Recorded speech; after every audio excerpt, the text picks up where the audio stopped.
Welcome. Today we will read Lesson 105 in the workbook and from the text, Chapter 10, Section 5, The Denial of God, paragraphs 8 through 14. And now for Lesson 105.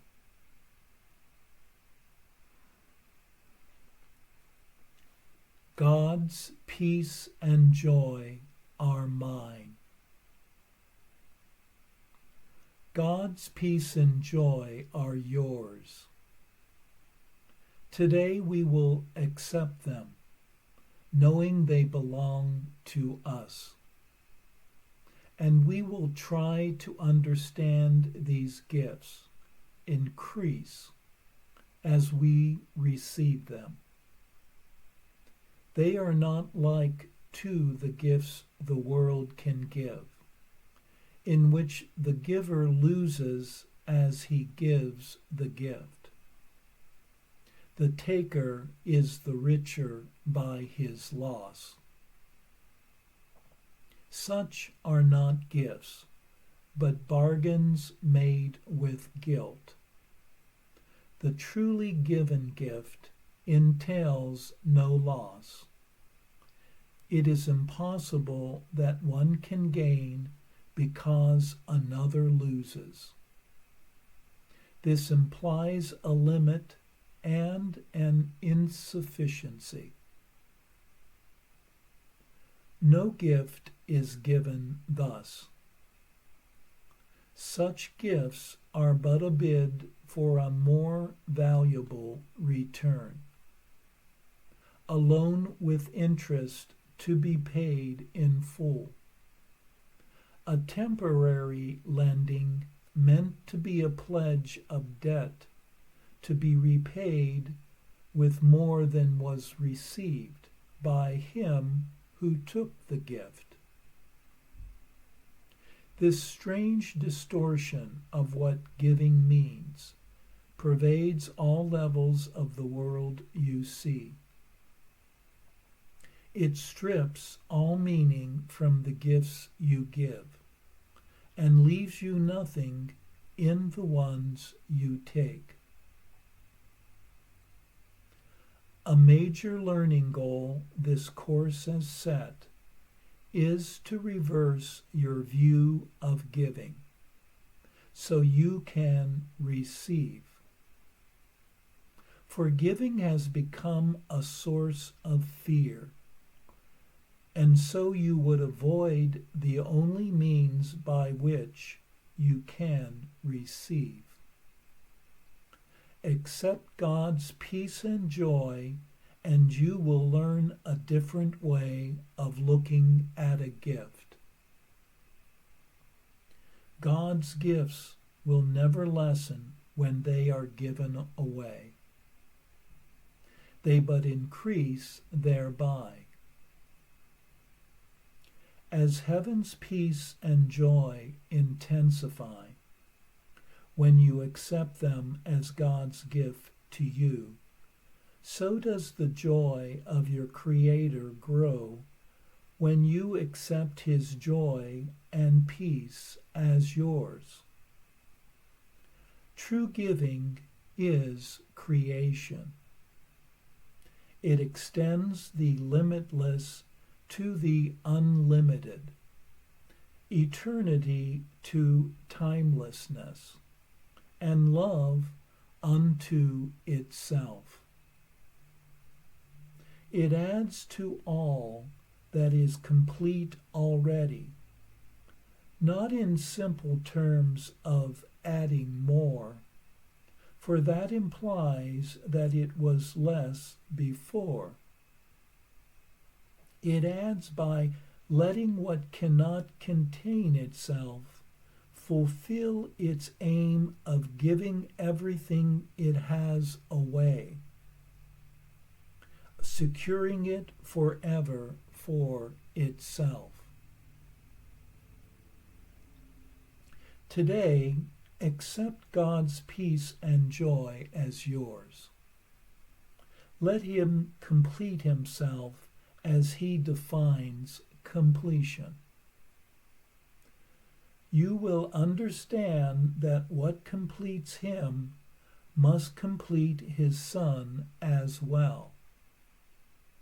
He cannot give through loss. No more can you.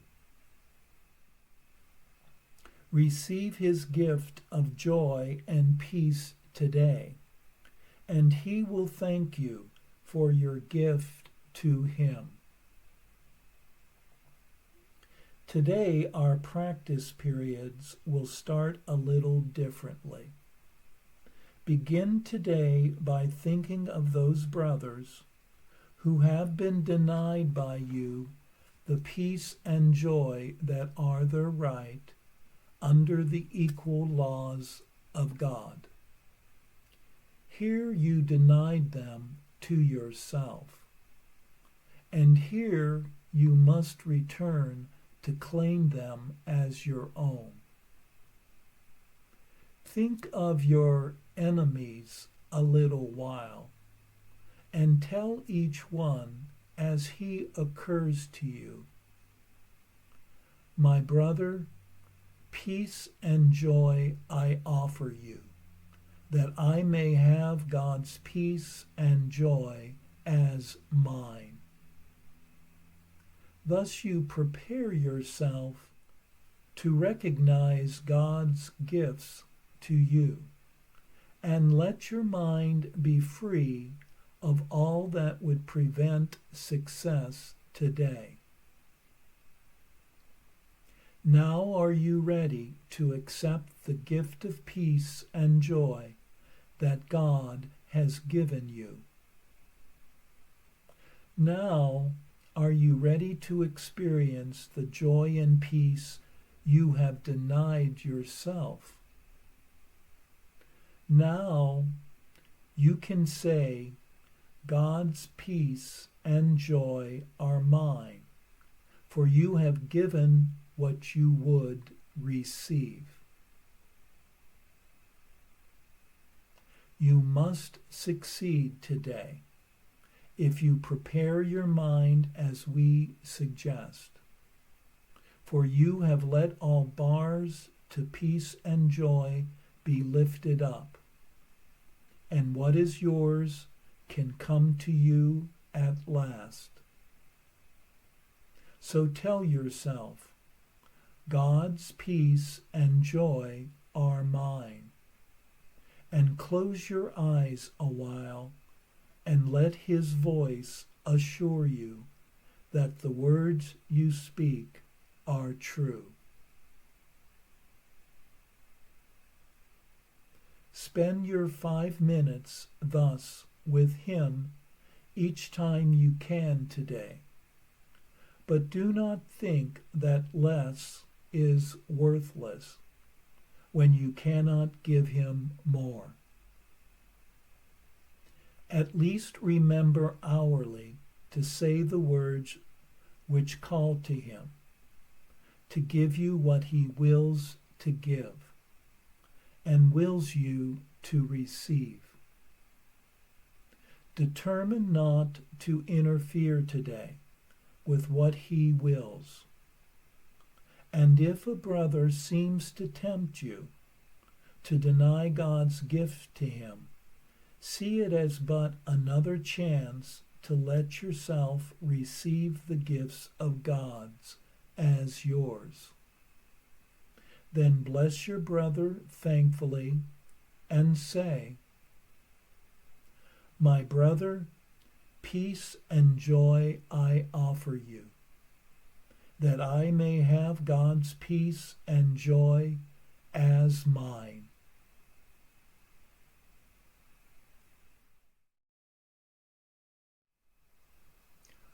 One of the intentions of the Course is to bring about a change in one's understanding of giving. One has associated giving with fear, and thus one avoids the only means in which one can receive. Fear arises because of a perceived loss. Yet giving that involves someone's loss is not true giving, but rather a barter involving future return. When one gifts another, though, with one's appreciation and blessing, both parties gain. Sharing love's gifts but increase them for the giver.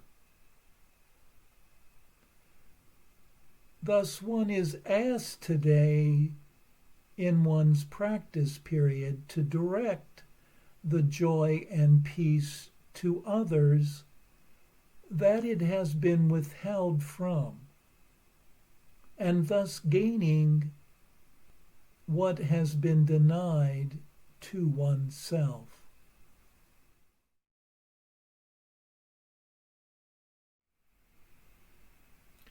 And now for our text reading for today from chapter 10, section 5, The Denial of God, paragraphs 8 through 14.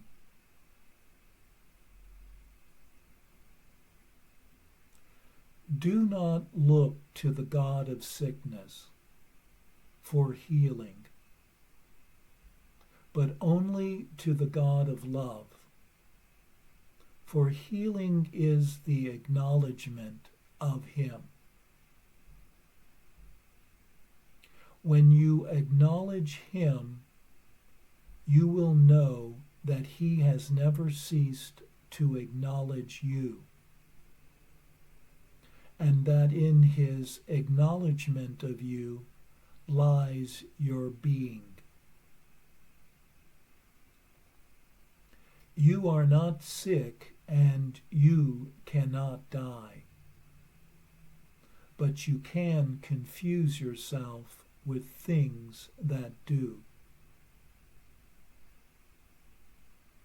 Remember, though, that to do this is blasphemy, for it means that you are looking without love on God and His creation, from which He cannot be separated. Only the eternal can be loved, for love does not die. What is of God is His forever, and you are of God. Would He allow Himself to suffer? And would He offer His Son anything that is not acceptable to Him? If you will accept yourself as God created you, you will be incapable of suffering. Yet to do this, you must acknowledge Him as your Creator. This is not because you will be punished otherwise. It is merely because your acknowledgement of your Father is the acknowledgement of yourself as you are. Your Father created you wholly without sin, wholly without pain, and wholly without suffering of any kind. If you deny Him, you bring sin, pain, and suffering into your own mind because of the power He gave it. Your mind is capable of creating worlds, but it can also deny what it creates because it is free.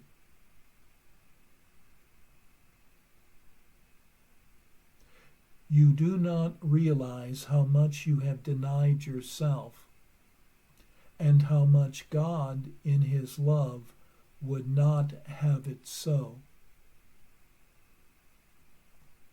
Yet He would not interfere with you because He would not know His Son if He were not free.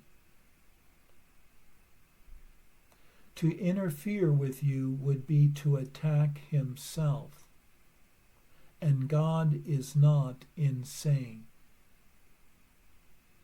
When you deny Him, you are insane. Would you have Him share your insanity?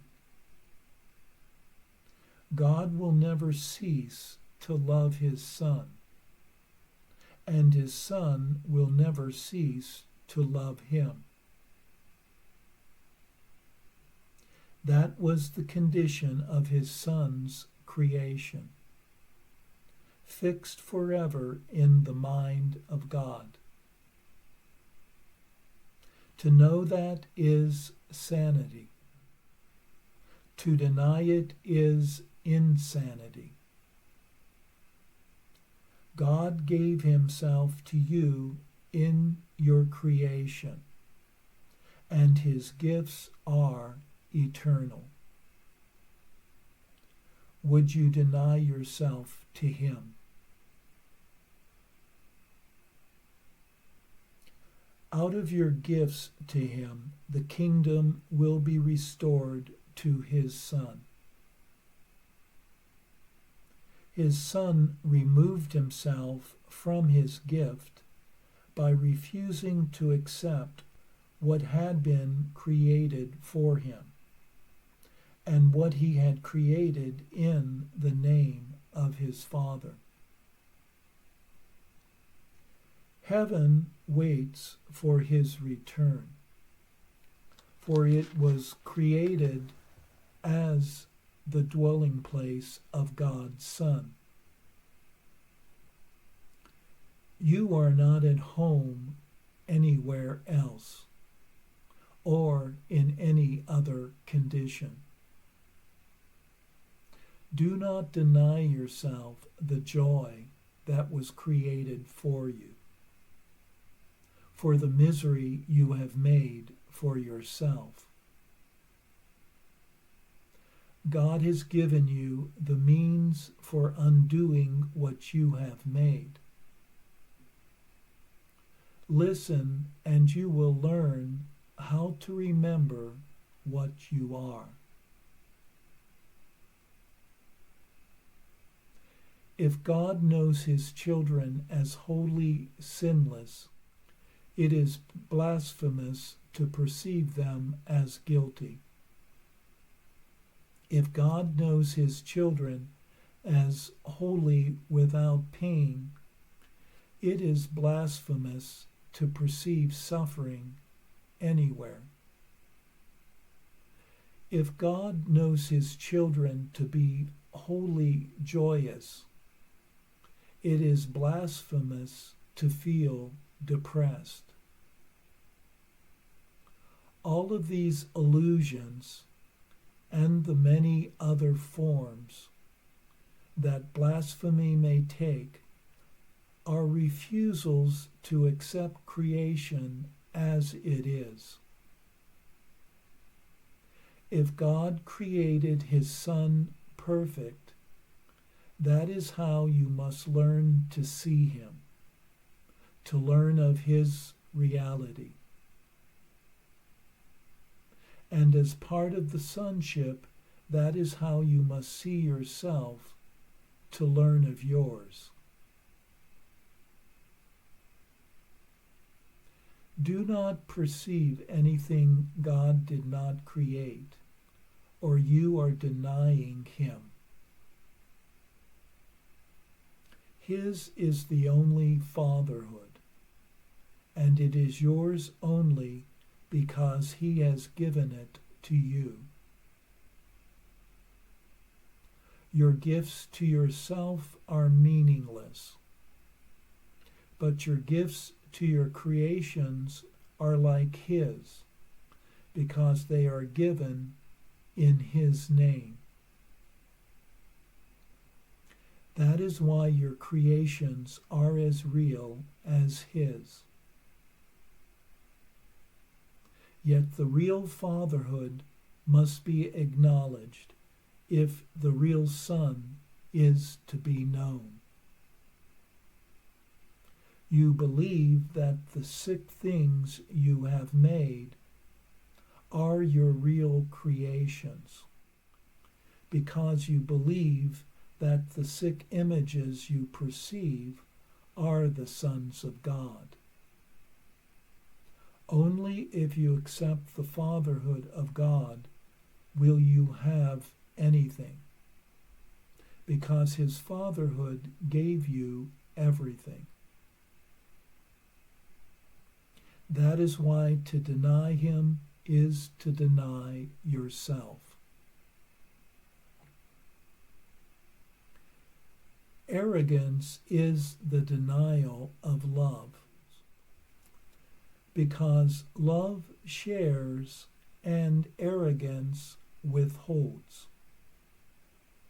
As long as both appear to you to be desirable, the concept of choice, which is not of God, will remain with you. While this is not true in eternity, it is true in time, so that while time lasts in your mind, there will be choices. Time itself is your choice. If you would remember eternity, you must look only on the eternal. If you allow yourself to become preoccupied with the temporal, you are living in time. As always, your choice is determined by what you value. Time and eternity cannot both be real, because they contradict each other. If you will accept only what is timeless as real, you will begin to understand eternity and make it yours.